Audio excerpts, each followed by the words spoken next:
What's up, WiseTake? Welcome to another edition of the NFL podcast. I'm your host, Patio Joe. You can follow me on Twitter at Patio Joe Ref. And I'm joined here once again by my man. He's back after a 1 week break. My man, Shribezy. Follow him at Shribezy on Twitter. What's going on, Matt? How was your holidays and your New Year's? Not too bad. I'm kind of happy that the Eagles get to play this weekend. I don't know how they're playing this weekend, but they are. So I am pretty pumped about that. And I think they're also going to win. Yes, well, we'll get into all those games and such. It's definitely a good slate. What we're gonna be doing, for you guys tonight, instead of doing position by position, we're just gonna be going game by game.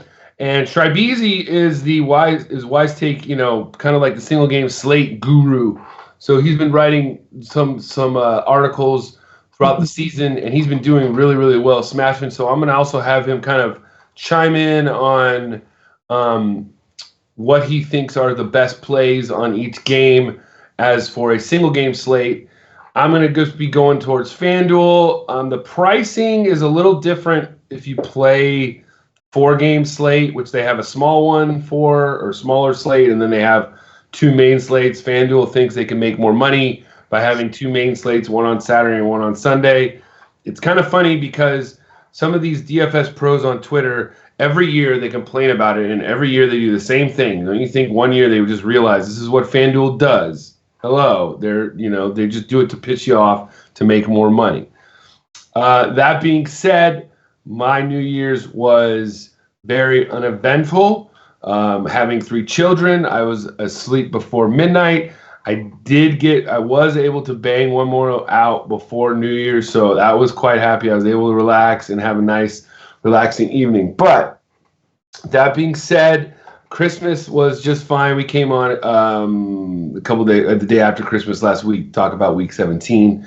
How was your week 17, Matt? Mine was just wasn't that good. It was kind of 3-week cash winning streak. So I've just been doing double ups really for the most part, and not even really playing too much tournaments. Maybe like 10% of what I put in, and it's been going pretty well. So hopefully that carries into the playoffs. Yep, that is right. So let's get into it. The first game of the playoffs, as usual, it's like a birthright for the Houston Texans to be hosting the first playoff game of the weekend.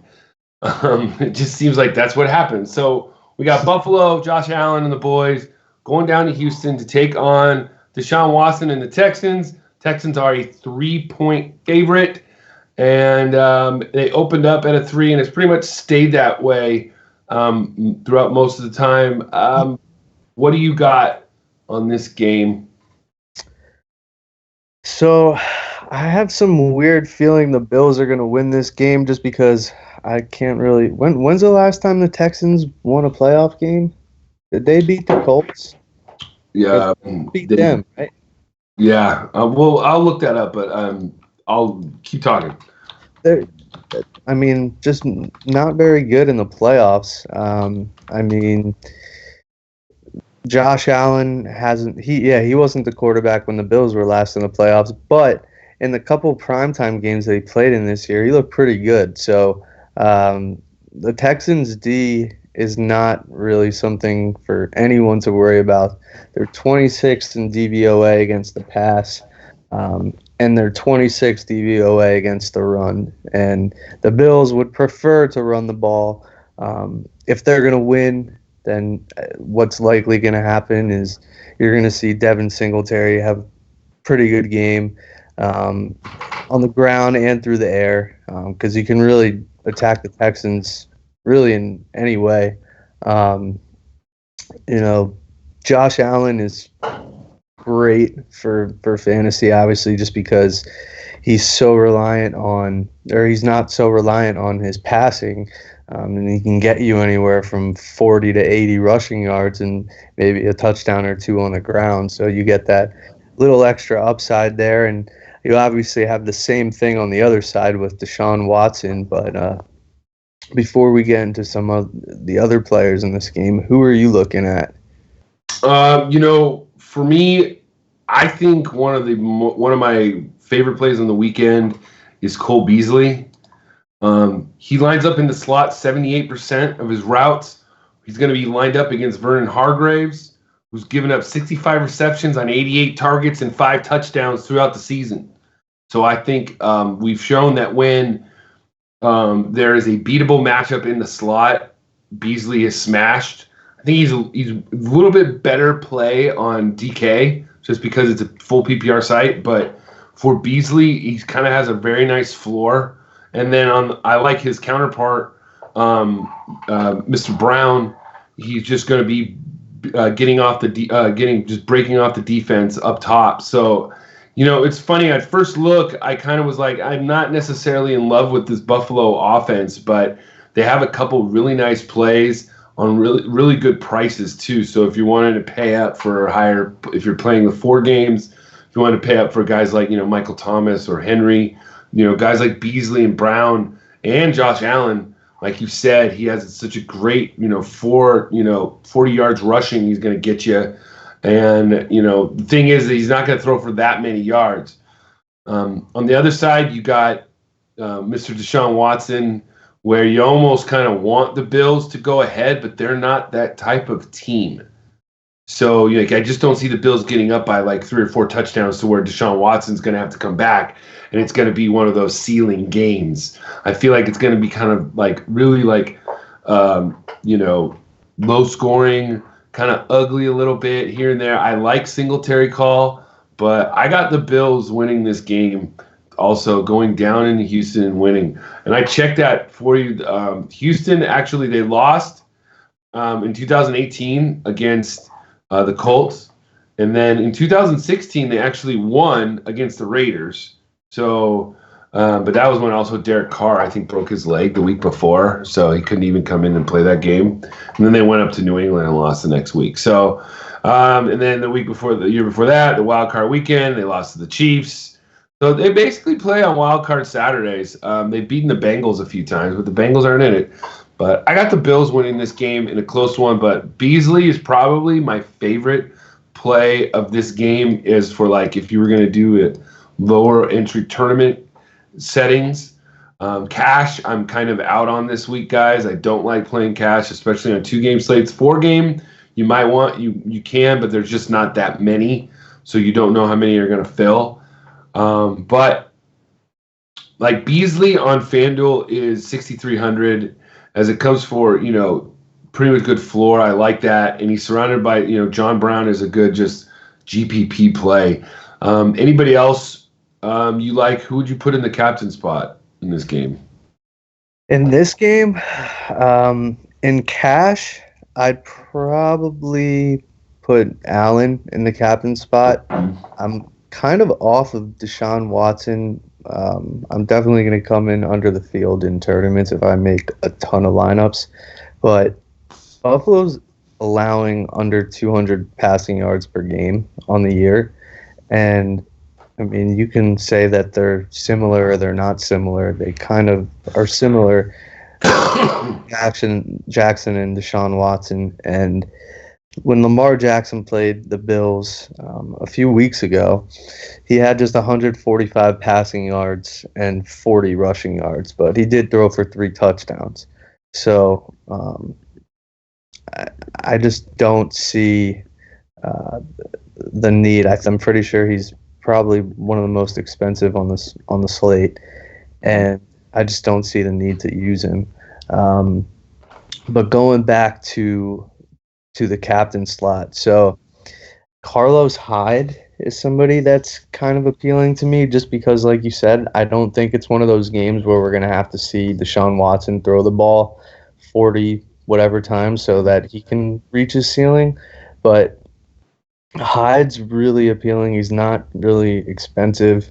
And, he can go off for 100 yards and a couple touchdowns. The way to attack the Bills is on the ground, and that's really what the Texans would prefer to do anyways. So I'm really looking at the running backs and the captain slots. Obviously, Carlos Hyde's more of attorney play for that perspective, but I do like him. And then obviously Duke Johnson's appealing just because of Buffalo's inability really to cover running backs out of the backfield, catching balls, and I guess really that's it for me. And then Cole Beasley, like you said, he's a great play. Yeah, the one guy I think on the Texans that you have to be looking to in GPPs is Kenny Stills. You know, I mean, even like his ceiling isn't that great, but he's 5,800 on FanDuel. A couple weeks ago, he went 3 for 35 and 2 touchdowns. You know, and when it comes to games like this, it looks like Fuller's going to be out again. So if you're going to have another receiver in that game, Kenny Stills is the guy. Let's move on to the next game of the week. We have the bougie number 6 Tennessee Titans traveling to Foxborough to take on the New England Patriots, the defending Super Bowl champions. They're looking bad, just like people were wondering last year, having a bye, and some team from Los Angeles who didn't lose one road game all year out of the state of California, went everywhere, went to other continents and won. The Chargers were going to go into Foxborough and put the hammer on the Patriots. It was over. The Patriots dynasty was over. What happened? Chargers went in there and it was like 28-0 at the end of the first quarter. The game was over. So I just feel like I don't want to really put a fork in the Patriots until like it's done. Like I just don't.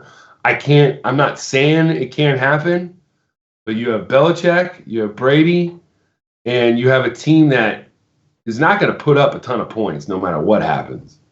So I just don't want Brady with the ball down by less than 6 with less than 2 minutes to go. To me, Julian Edelman is like one of the best plays on the slate. He's just going to get peppered all day, because he's the only person that Brady really, really trusts. And Brady can't, pop the top of this defense. And that's where I think if there's a way that the Titans win this game, it's the fact that Brady can't beat them deep. And their corners aren't very good. So if you know that the corners might not get beat deep and you might just have to keep everything in front of you, I could see where the Titans are going to be able to keep it close. My thing is, Derrick Henry is obviously the highest guy in the slate. Do you fade him this week? If you're doing the 4-game slate, if you're doing the 2-game slate, and if you're doing, obviously, in a single game, what do you do? So,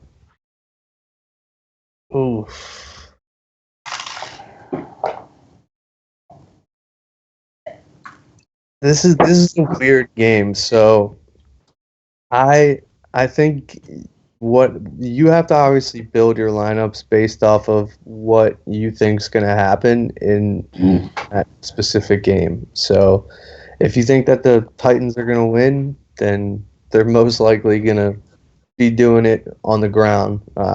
Considering the Patriots have the best pass defense in the NFL, they have been beatable, though. We have seen them get beaten. Ryan Tannehill has played well against them previously when he was playing for Miami. And obviously, Brady is very familiar with their head coach, and so is Bill Belichick. Mm-hmm. It's an interesting game. I just think that the Titans' rush offense, I'd put them up against anybody in the league. So if they're able to keep the game close and get Henry 20 to 25 carries, they're probably going to win this game. I mean, I have trouble getting to somebody like A.J. Brown just after watching him get absolutely shut down by Marshawn Lattimore. Now that's probably going to be the mindset of some other people too. So that might maybe drive his ownership down a little bit. But we know his ceiling is probably as high as any receiver playing right now. So I'm not sure. I'm not really sure what I'm going to do with him. I got to see where the ownership's at. Well, let's just take the way that Belichick usually does. From what we know, they usually take your best weapon and shut them down. So let's say they stack 8 in the box, stop Henry, right? They used to do that. They haven't really been doing that this year. Well, I think they might, just because I think they're going to put Gilmore on Brown. So then that's going to leave Tannehill and who else? Jonnu Smith, Tajay Sharp. Who else? There's got to be some other guys. If you're going to go with the narrative that the Titans are going to win too, they're going to have to get it from somebody else besides those two. So I'm thinking, who else? Obviously in GBPs, this is where we dig. It's like Davis. Maybe Corey Davis. Right. I think, Tajay Sharp has, a couple weeks ago, he had another great year. He had a good game. I think, what was it, 2 weeks ago? He had 5 catches, 69 yards, and 2 touchdowns. It was like the greatest game of his career. But still, in these kind of settings, a play like that is what wins you a slate, because everybody's going to have the obvious plays and such. So you got to be a little bit off the grid a little bit. So to me, I feel like this game, I'm picking the Patriots to win. It's hard to pick against them. I can see it happening. Everybody thinks, Fitzpatrick came in there last week, beat the Patriots. This is going to happen. Patriots were probably maybe looking a little bit further and thought they were going to have a bye or something, and they got caught, and it's a divisional opponent. So to me, I feel like the Patriots rebound this week. They take care of business, and they win a close game. Whether they cover or not, I don't know. You think they cover the 5 or not? I'm going to say no. I would take the Titans and the points and the under, in my opinion. Yeah, a couple other things to maybe note.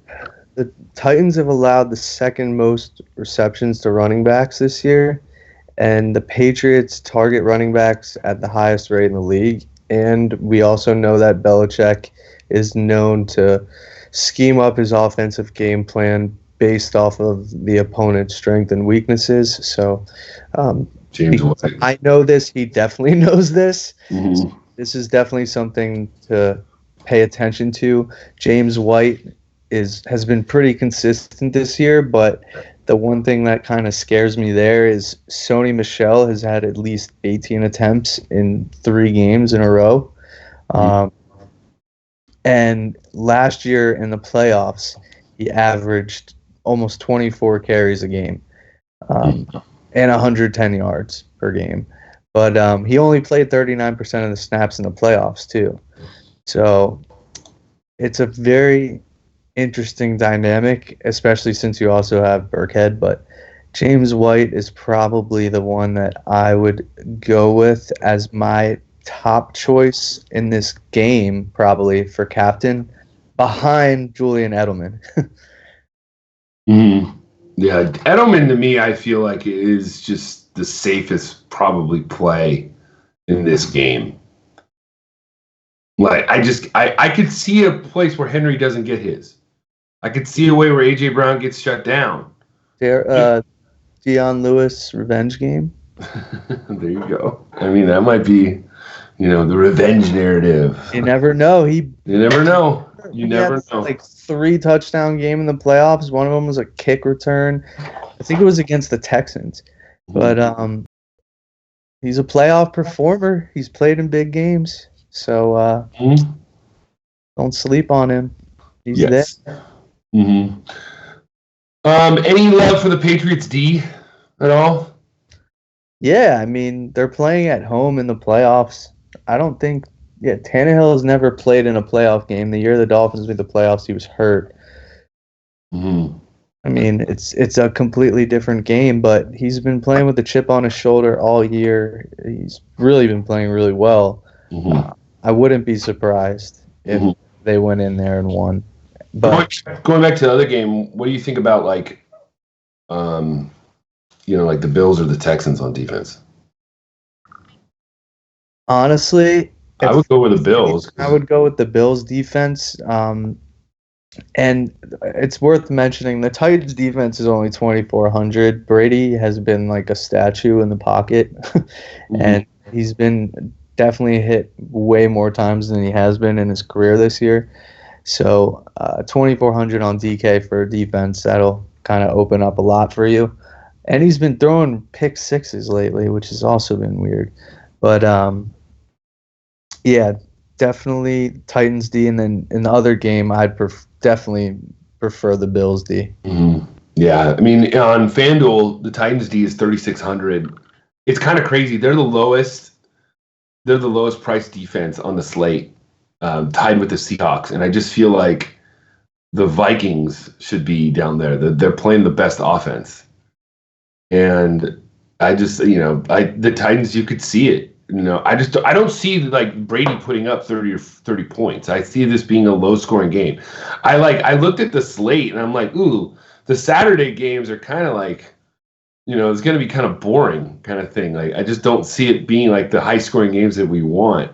And then you move on to Sunday, and Sundays you got the NFC, and I feel like, we have two games starting out in New Orleans. We got Kirk Cousins, Dalvin Cook, and the boys going into New Orleans, where Drew Brees is waiting for them. And if there's ever a revenge narrative, if there's ever a team wanting to literally put the smack down on another team, it's got to be the Saints wanting to revenge that loss from 2 years ago in the Minnesota Miracle when Diggs caught it and took them to the NFC title game. That being said, I feel like this is almost like the easiest pick on the slate. Just roll with the Saints at home. I can't see them losing in the Dome. I feel like you're going to have a little bit of the Vikings on the other side if you wanted to do a game stack and such. But to me, it's Michael Thomas. Is like, lock him in, because he's going to be on Xavier Rhodes, who is just terrible.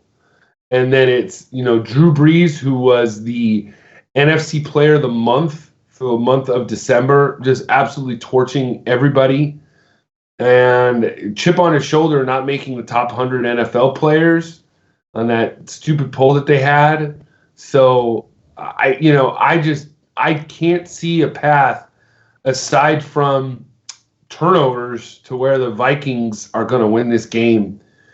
If they did, we were talking, me and CK were kind of talking pre-show about in kind of like a baseball setting where you take the most popular guy or most popular pitcher and you stack against them, knowing that nobody's going to be having them. So if you fade all the Saints and play all the Vikings or such, and the only way you're going to win is maybe the Vikings go off. So that's one way to do it, just to be contrarian. But I just don't see a path to where, Cousins and the Vikings go into the Dome and beat them going into it. But as an 8-point favorite, I'm going to take the Saints and the point and the over, because I feel like they're just going to keep putting it on and putting it on them. So. Yeah, that's exactly right. I mean, I don't see any scenario for this game to play out where Michael Thomas doesn't just smash. Mm-hmm. I don't know what the deal is with like Adam Thielen and Stephon Diggs. Stephon Diggs will probably get Lattimore, right? Mm-hmm. But they kind of move him around a little bit. I'm interested in Thielen a little bit for 6,200 on DK. I mean, he hasn't really been fully healthy this year, but if he's gonna play, he's only 60. He's 6,200 on FanDuel. Cheap. He's cheap on FanDuel. Yeah, that's really cheap. Mm-hmm. Yeah, I mean, it's interesting. I mean, we know he can obviously go off. Mm-hmm. It is the playoffs. I'm sure he's just been waiting for this, not really pushing it too hard. But Michael Thomas, like I said, is probably the safest play on the slate with Julian Edelman. Mm-hmm. Yeah. And then yeah, I think mean, Edelman, Beasley, and Thomas are like the three safest receivers you could get. They're guaranteed targets. Kirk Cousins in primetime is just absolutely terrible, so I can't imagine him being good in playoff games. Yeah. What's your interest in the running game, though? Like Kamara, Cook. I feel like, there's only a few guys on this slate that could keep up with Derrick Henry if he goes off. And I feel like Kamara, he's the last 2 weeks, he's been just as good as anybody. Getting 2 touchdowns each week and catching a few balls here and there. So I just feel like Kamara is a decent play. I feel like people go to just Breeze and Thomas and maybe leave Kamara out, so his ownership will be a little bit lower. But what about Kamara and Dalvin Cook? I like Kamara a little bit more. He's a little bit cheaper, and I think he's probably has a higher ceiling than Cook in this matchup. The only thing that kind of holds me back there is Latavius Murray. Latavius Murray was actually on Minnesota when they beat New Orleans 2 years ago.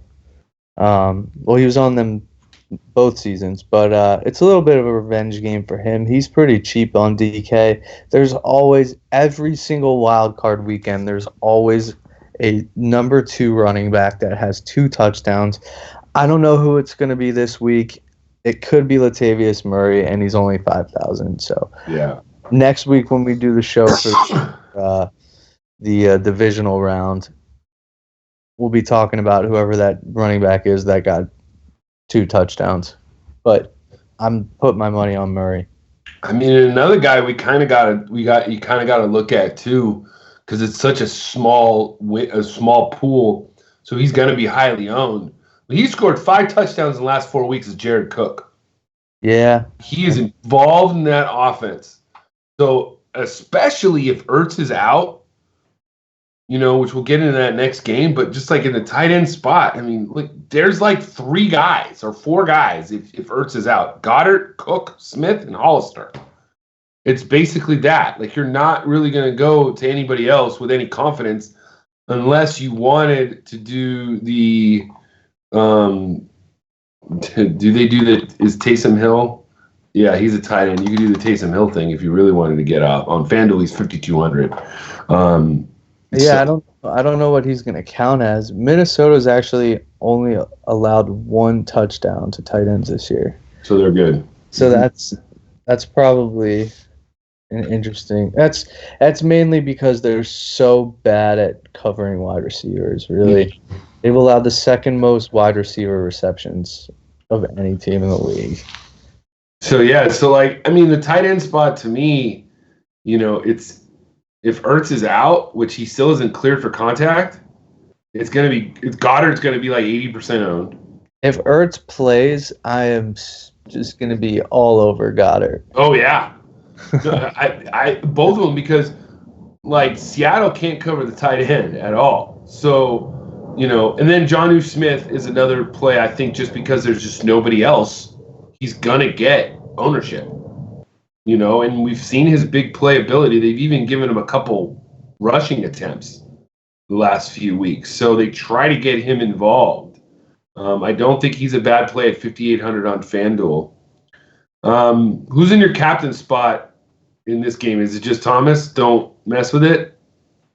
I think so. I mean, what I'll probably do in this game is just go heavy on cash. I still think that cash and showdown slates, NFL and NBA, is probably the easiest way to make money because people still make crazy mistakes. I mean, it's pretty obvious who the safest plays are and what optimal lineup is for one game. And if you do that every single night over the course of a season, like for example, if you follow that same strategy for all 4 of those wild card games, you're going to be successful in the long run. Mm-hmm. It's all about not focusing on your day-to-day results, but focusing on the results of your process. And your process takes a while. It's not just one day. Um, you got to do your process for a little bit and then evaluate whether or not you've been profitable. And if you are, keep going. If you're not, reevaluate and figure out what you need to do to be profitable. Got one last thing, little nugget to say about Stephon Diggs. Last time he's faced the Dennis Allen secondary, last 3 times, Diggs 6 for 137 and a touchdown, 10 for 119 and a touchdown, 7 for 93 and 2 touchdowns. Diggs has torched them the last. He's also topped 100 yards only one time since week 8. Oh yeah, no, he's a boom bust. Yeah, I mean, he had those 3 games in a row where he had like 140 yards and 7 catches, and that was pretty much it from him. But yeah, he's the one. I'm imagining Cook's going to be really popular because of the whole recency bias and everything. But the Saints are smart too. They know that their wide receivers can win their matchups. And what the hell was that shit with Antonio Brown? I don't know. What? The guy has 9 lives. I don't even know if he can even play anymore, to be honest with you. Dude, it's so sad. He's so good. Yeah, I don't even know if he's good. Patriots could certainly use him, so. Yeah. Any love for maybe Ted Ginn or Traquan Smith? I mean, I guess if you're doing like a lot of lineups, you gotta have a little bit of something in there because all it takes is one. Yeah, I mean, if you're making a bunch of lineups, they both can score, obviously. So if I'm making one lineup, I'm probably not including either of them. I'm definitely not including either of them, unless some crazy thing happens. But I think Michael Thomas is the really just main play in this game that I'm interested in, and Breeze. All right, my man, let's move on to the last matchup of the week. It is the Seattle Seahawks, Russell Wilson, and the boys traveling east to take on Carson Wentz and the Philadelphia Eagles. The Seahawks are a 1-point favorite at this point. The Eagles come in after going off a big win, and the Seahawks have limped in, losing last 4 of his last 6, 3 of his last 4 games. So first off, let me ask you something. I got in an argument not an argument. I got in a conversation with a Philly fan. With a Philly fan, you got to realize, talking sports, I've noticed with a Philly person that's from Philly, it's very hard because it's just, they have their way of thinking, and it's just like, boom, they're so just set in their ways. It's really hard to have an argument with them, like a sports argument. So do you think Carson Wentz is a top 5 QB, franchise QB? If you were starting a franchise today, would he be a top 5 franchise QB? Age and everything into it.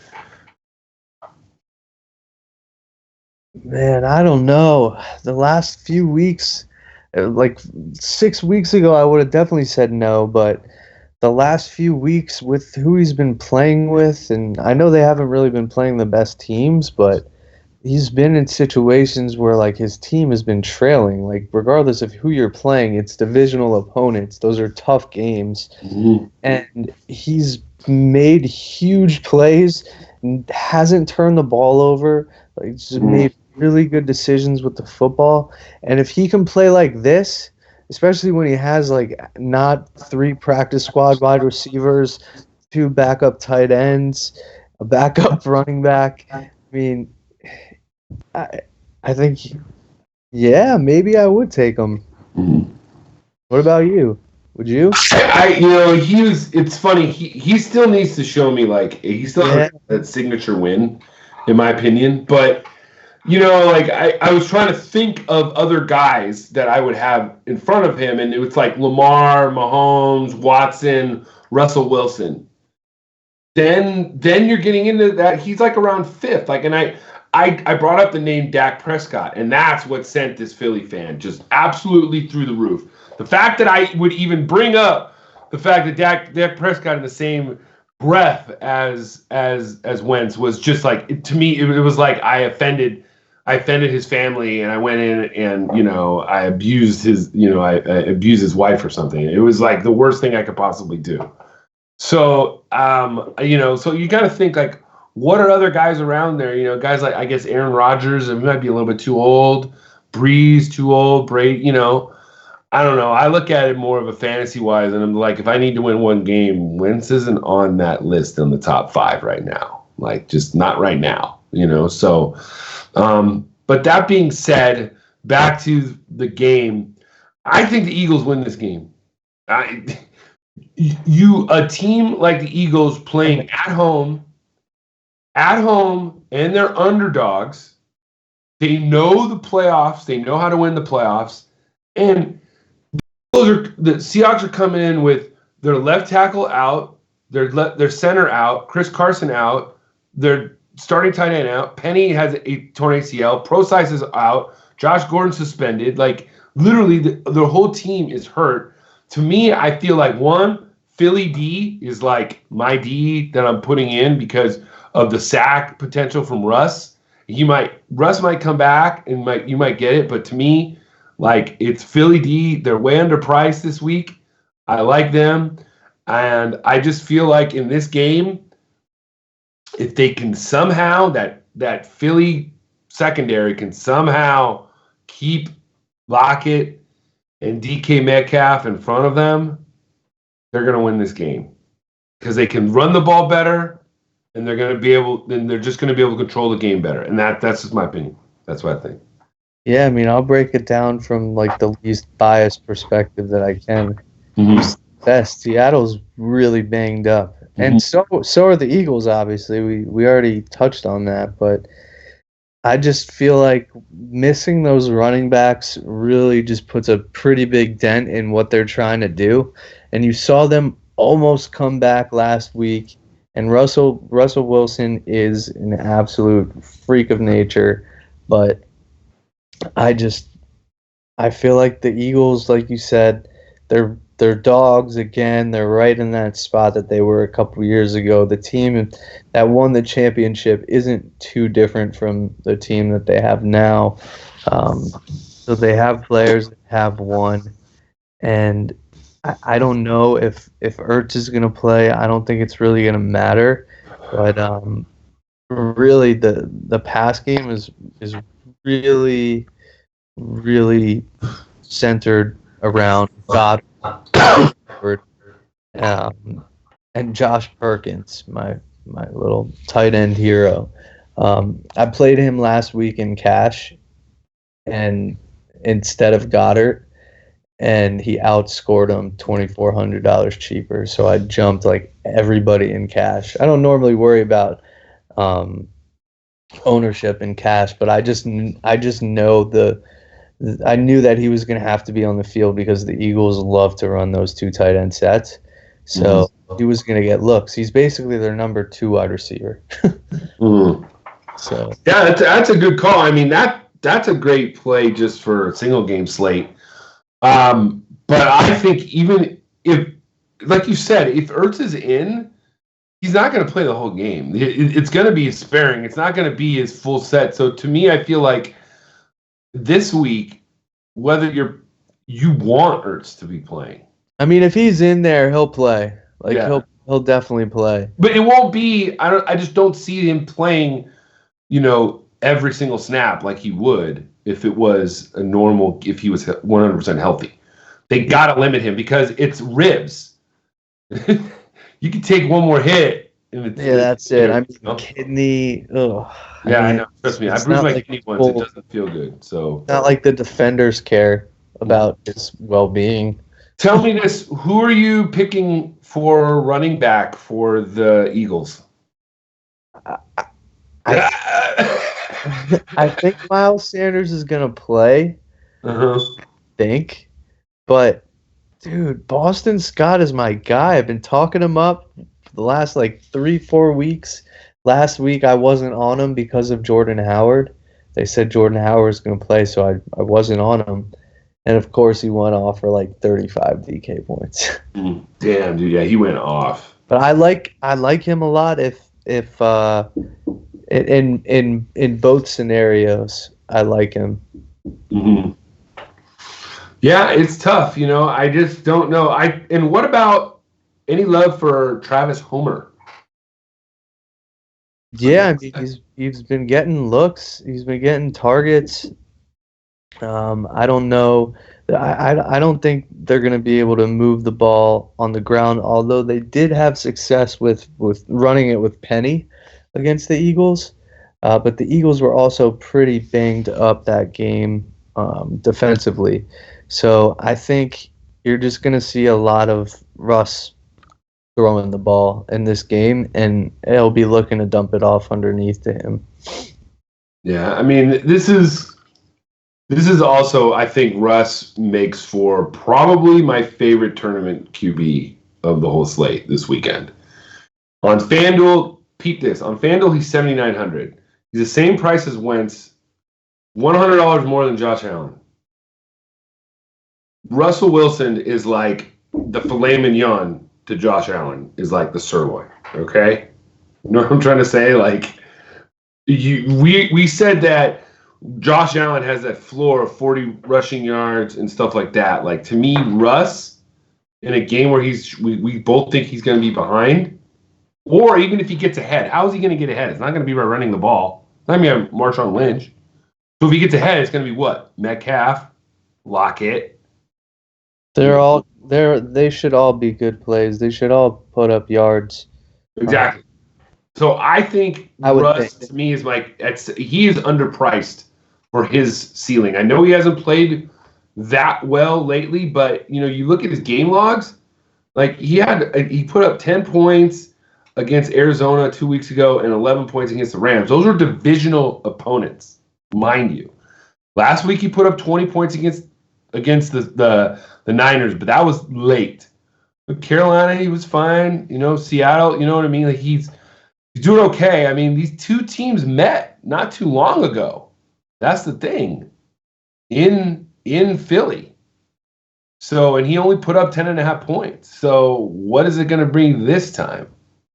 What do you think? I mean, I think he'll definitely be better because they won't really have the same success running the ball against the Eagles. Although Marshawn Lynch is a beast, and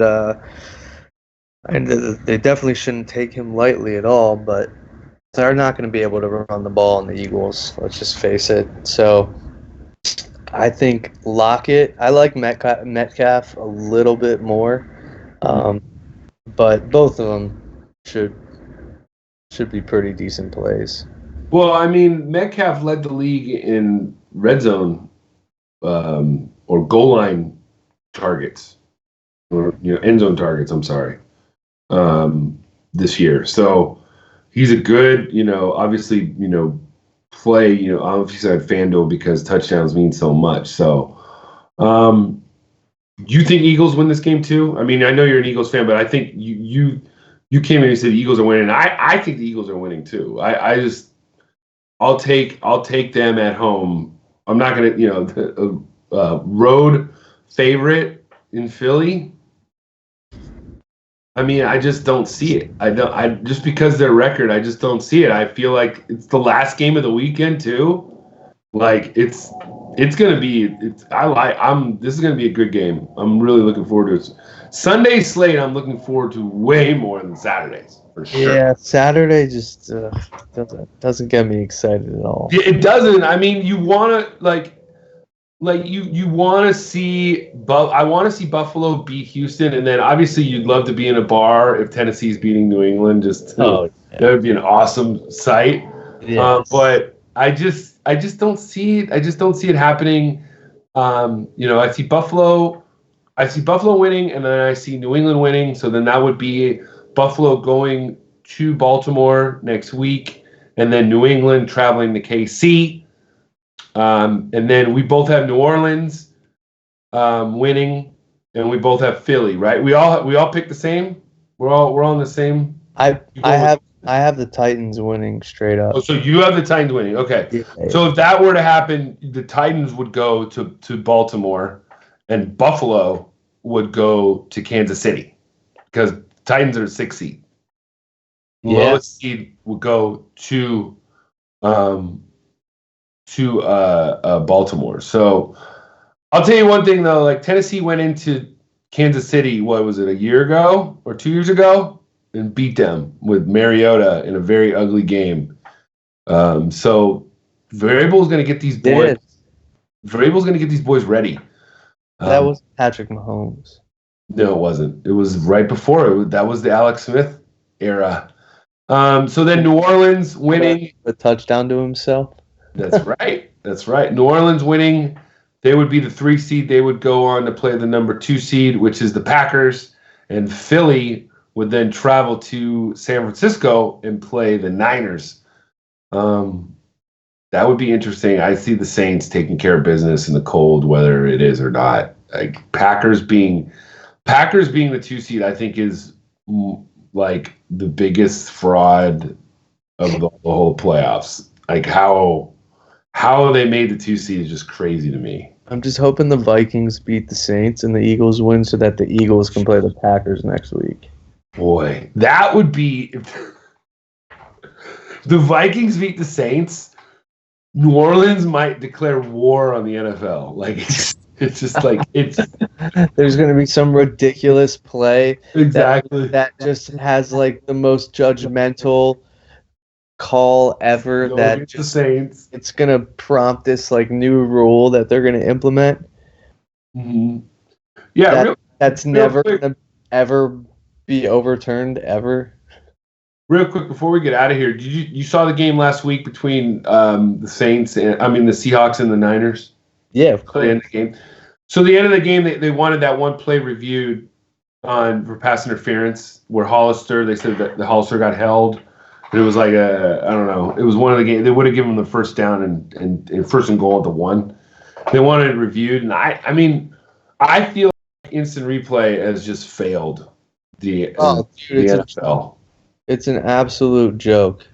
Mm-hmm. I knew it was going to happen this way. As a referee, I'm not going to. I'll be the first to tell you that referees make mistakes. People. Yeah. It's amazing to me how the public they criticize the referees. They want them to be perfect, and like it is football is the hardest sport to officiate, and to be perfect is almost unheard of. You have to make a split-second decision, literally, like every single time. You have to train your eyes to be quicker than anything to make sure you have to anticipate anything. You have to be able to rule on it. They're going to be wrong sometimes, but they're right more than they're wrong. And people just amplify the wrong calls, but most of the time it's for a good reason. Most of the time the public has no clue on what the real rule is. So that's my 2 cents. That's my little rant. Because the last few days with the bowl seasons that have been coming around and stuff like that, like the targeting calls that have happened, or some of the calls that when you slow it down, it looks like it's a fumble and it should have been returned for a touchdown. Did you see the Clemson-Ohio State game? Did you watch that game? Yeah.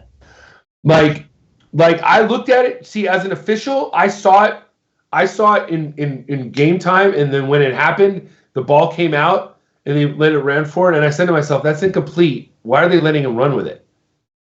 And then when they went back to it, I'm like, "Oh, well, then obviously they must have thought it was a fumble." That's what I thought. And I think that they need to take more in consideration on what the calling official had. The guy that was right there ruled it a fumble. The rule of the fumble. That's the one controversial call in my opinion. The targeting call was completely justified. So it's like people don't realize, look, can't go in with the crown of your helmet on literally one of the top 2 players in college football. It's gonna get called. So you think that it's not gonna happen. It's gonna happen. The guy, he comes with the crown of helmet, and it's not. Another thing the public don't realize it's not always for the guy who's getting hit. It's the guy doing the hitting could break his neck too. That's how Shazier got hurt. So the league is trying to prevent, and college football is trying to prevent injuries for both parties, not just the guy getting blown up. Anything last to say, Matt, before we get out of here about this weekend? Anything? Go Eagles. Go Eagles, yeah. I think it's going to be a good weekend. Saturday's going to be good. I think the Bills are going to take it. I think the Patriots are just going to do it, and then the Saints and the Eagles. So for my man Shribezy, I'm Patio Joe, and as our man CK says in the back, good luck.